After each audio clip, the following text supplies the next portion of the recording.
Andresa Cerveira, temos convidado hoje no programa advogado, professor Márcio Endles, que já está conosco a partir de agora, onde vamos conversar sobre ele, que é advogado do Partido Republicano, sobre a questão da Assembleia Legislativa que pode ser decidido lá no Supremo Tribunal Federal. Andresa Cerveira.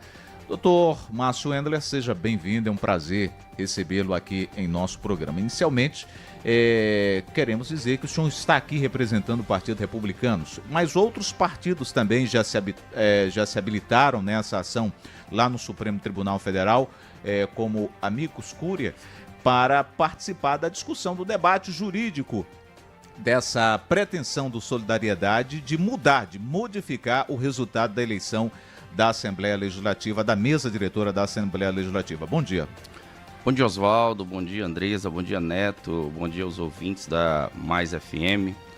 Primeiro dizer que é uma satisfação, um prazer estar aqui com vocês, agradecer o convite. Assim, Oswaldo, o que nós temos hoje? Nós temos uma eleição que foi realizada dentro da normalidade. Essa é a pergunta central. Houve alguma ilegalidade? Foi feito algo fora dos parâmetros da legalidade? Não, né? Assim, Oswaldo, a ação tramita no Supremo Tribunal Federal, foi proposta pelo partido Solidariedade, que é o partido do deputado que foi derrotado na eleição da Assembleia. Nesse processo já ingressaram o MDB como Amicus Curiae, que é uma figura jurídica nessas ações de controle concentrado.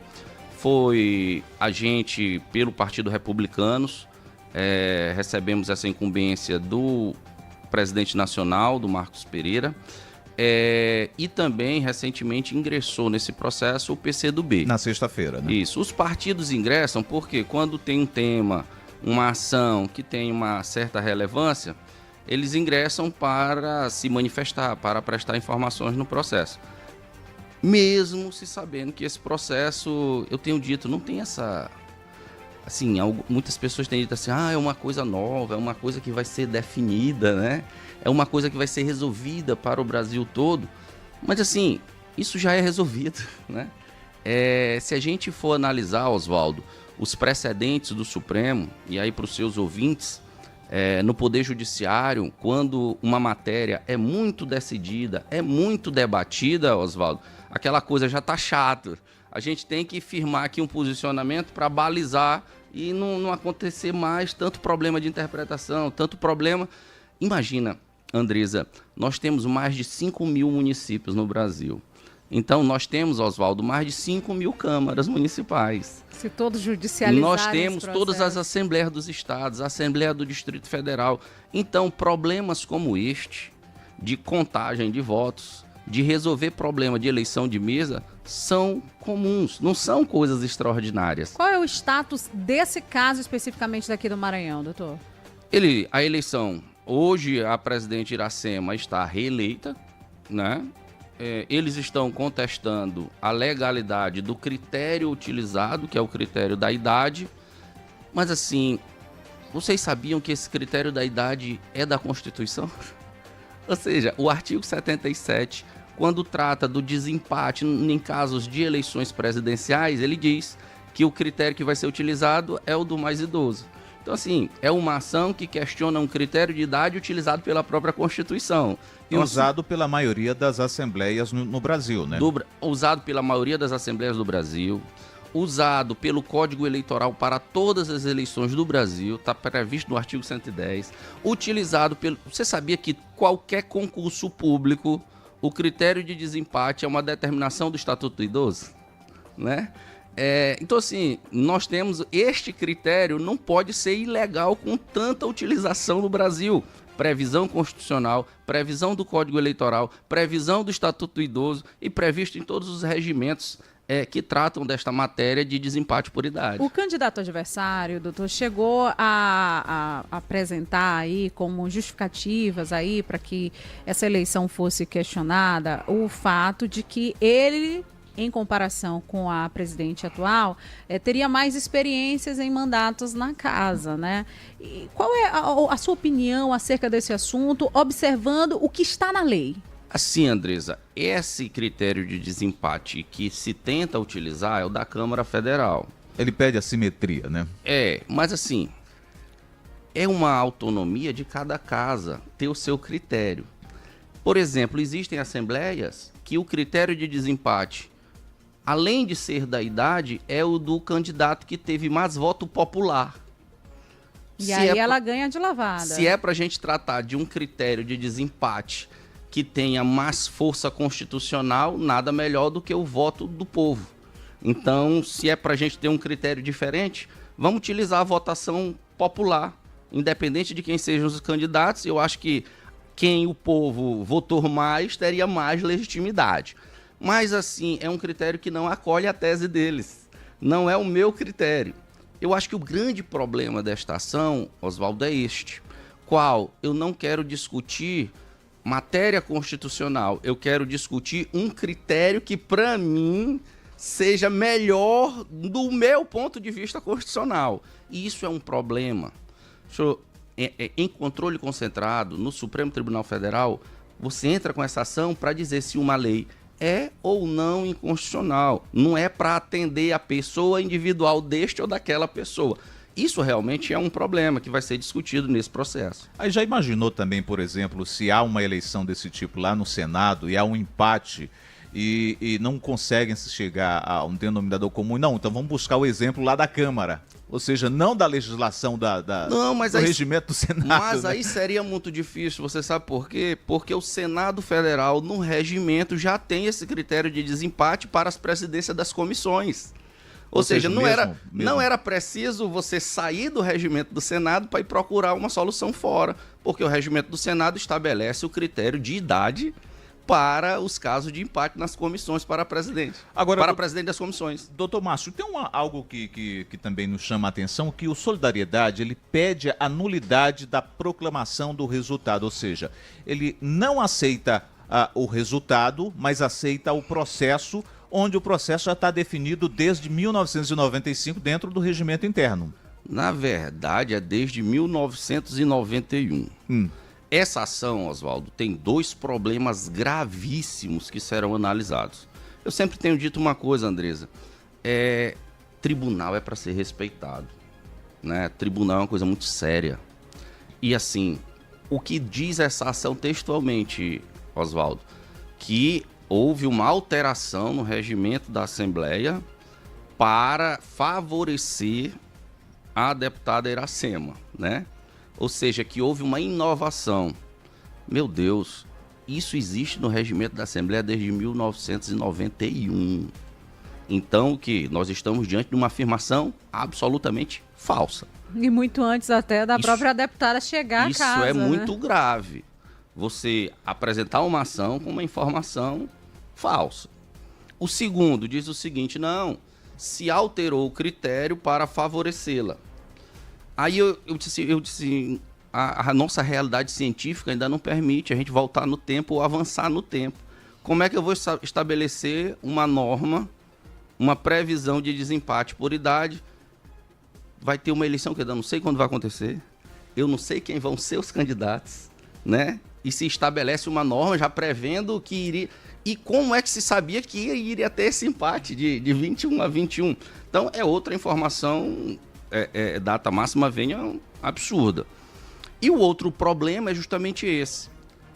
Você baseia a sua ação em duas premissas absolutamente equivocadas, né? Doutor Márcio, também causa preocupação para alguns juristas a repercussão, as consequências jurídicas de uma mudança no resultado da eleição da mesa diretora. Nós teremos consequências de que tipo? Nas assembleias, nos mandatos, teríamos essa repercussão jurídica? Se a gente estabelecer, eu creio que não é só uma mudança nos mandatos, nas assembleias. Mas aí, Oswaldo, nós estaríamos no que a gente chama de virada jurisprudencial de toda a história do Supremo Tribunal Federal. Eu ia falando ainda agora, quando a gente tem mais de 5.000 câmaras, mais não sei quantas assembleias, isso quer dizer o quê? Vários processos já chegaram no STJ, vários processos já chegaram no Supremo. E lá tem uma coisa, Andresa, que é o seguinte: Olha, tem muito processo vindo aí da Justiça Estadual para cá, muito recurso. Então vamos fazer o seguinte, vamos estabelecer uma baliza. E já existe, Oswaldo. Os ouvintes mais atentos, os operadores do direito que estão nos ouvindo, podem procurar no Google. Para não dizer que é uma coisa difícil, né? Tema da repercussão geral número 1120. Sabe o que ele diz, Andresa? Essas questões de eleição de assembleia é competência interna. Cada assembleia que se resolva. E recentemente, há pouco mais de um ano, o Supremo Tribunal Federal, julgando este assunto na eleição da Câmara Municipal de Palmas, capital do Tocantins, para o biênio 2023-2024. A Justiça Estadual do Tocantins entrou na interpretação, considerando uns votos, não considerando outra contagem de votos. Subiu ao Supremo. Decisão unânime.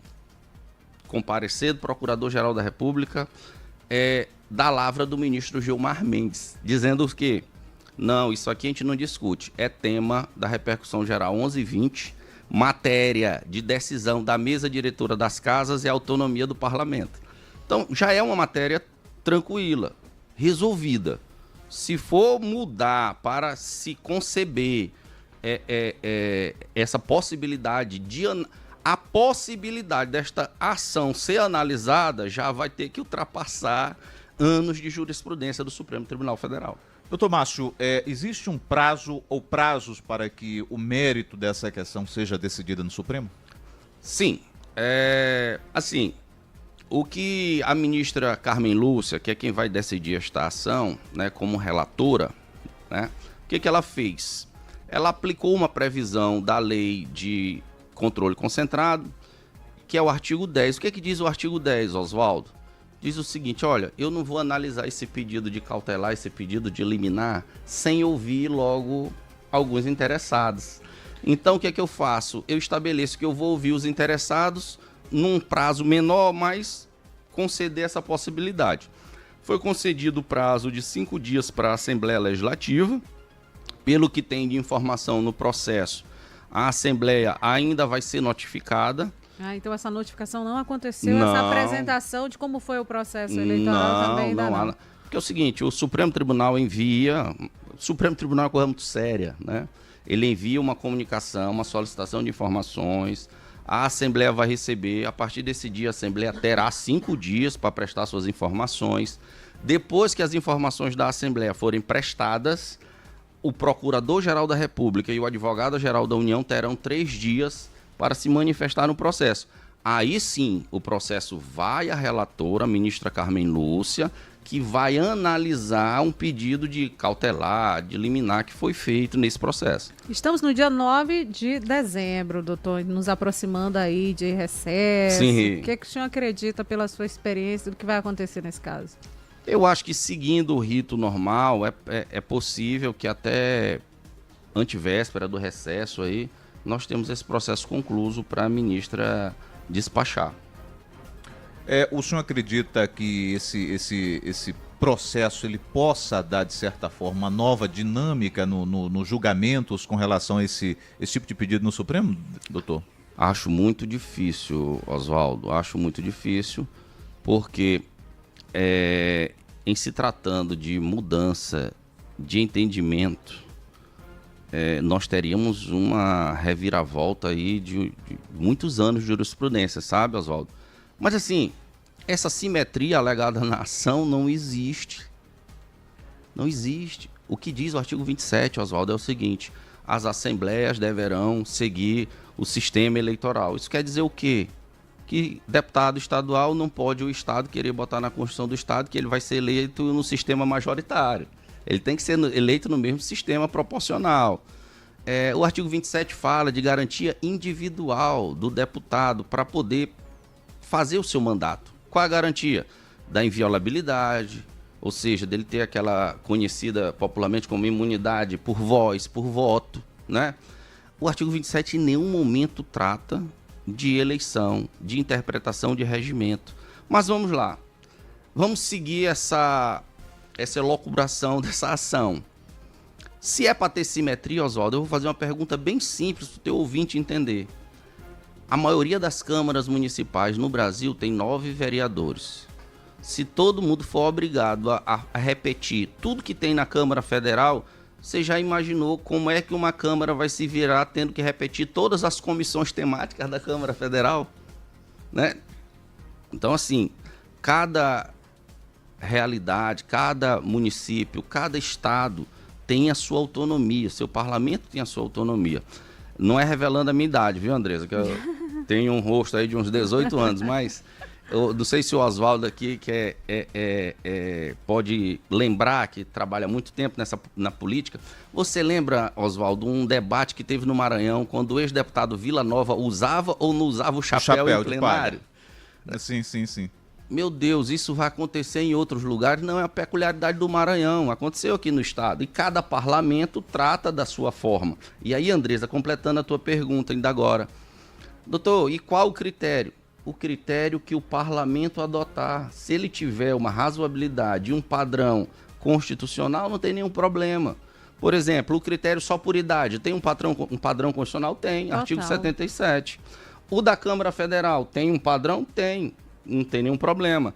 O do Senado Federal, que é igual da Assembleia do Maranhão, tem um padrão? Tem. O de mais voto, tem um padrão? Tem. Mas quem decide isso? Cada casa legislativa adota os colegiados, né? O seu critério. Aqui não se trata, Oswaldo, de o meu é melhor, o dele é pior. Não. É a autonomia do poder legislativo de decidir como a casa funciona. E não existe simetria nestas figuras, nestes casos. Mas assim, é muito legal quando a gente vê que, agora isso aqui serve para mim, agora não serve. Por exemplo, uma das coisas que essa ação cita é que o Supremo Tribunal Federal tem mudado os entendimentos para as assembleias, né? Mas o último caso que o tribunal, que eles comentam lá na ação, sabe de que se trata? De utilizar o critério de reeleição fixado para presidente da República para os presidentes de Assembleia. Por quê? Porque para presidente só pode ser reeleito uma vez. E se estabeleceu que para presidente das Assembleias, das câmaras municipais, também se poderia se reeleger uma única vez. Ou seja, e agora, antes a gente queria adotar o critério que é utilizado para presidente. Agora eu não quero mais adotar, nessa outra ação eu não quero adotar o critério de desempate, que é o critério de desempate para presidente, que é a idade. Eu quero utilizar o critério, não é o da Constituição, eu quero utilizar o do regimento da Câmara, porque esse me favorece. Então, assim, é um negócio meio fora da curva, né?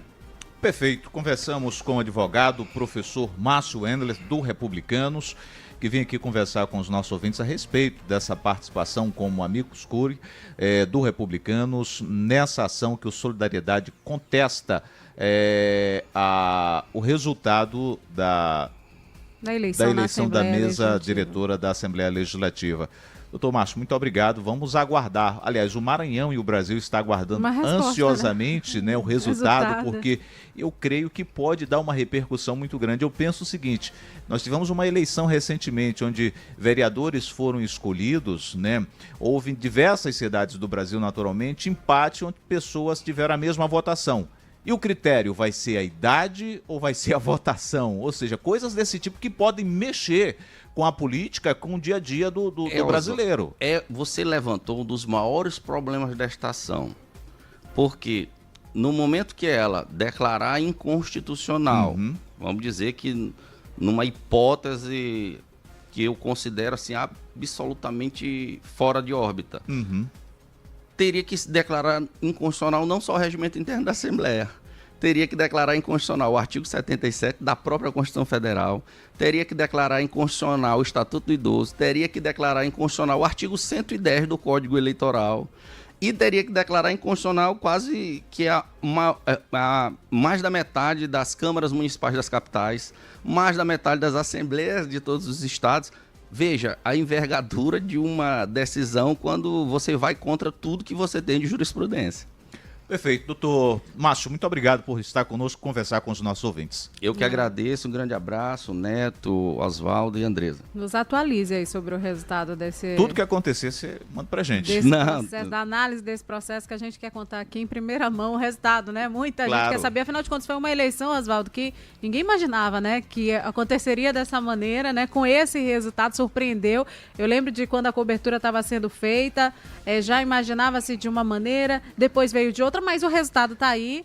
A presidente Iracema Vale foi, sim, determinada como a futura, e continua, né? Continua, ela só continua, transita de um ano para o outro, ainda como presidente da Assembleia Legislativa do Estado, mas muita gente quer saber. Foi para o STF, e aí? Qual é o resultado dessa história? Olha assim, Andresa, a deputada Iracema Vale já está...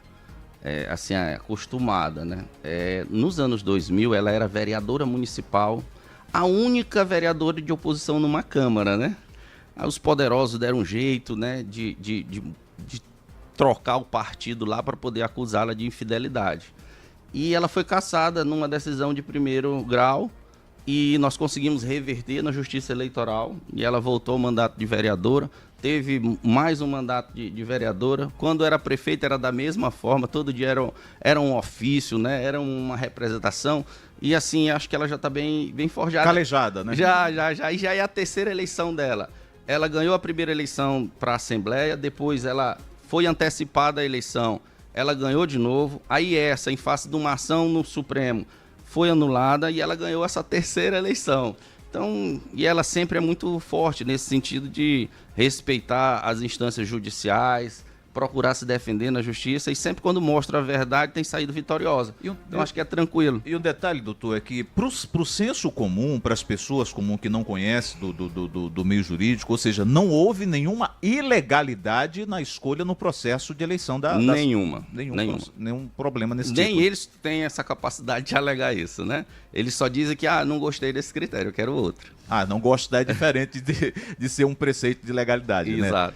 Doutor, um grande abraço ao senhor. Eu que agradeço, grande abraço. Boa semana, bom trabalho. São 7h38 agora. 7h38, bom dia. Diário Mais. A notícia quentinha, bem cedinho, na Mais FM.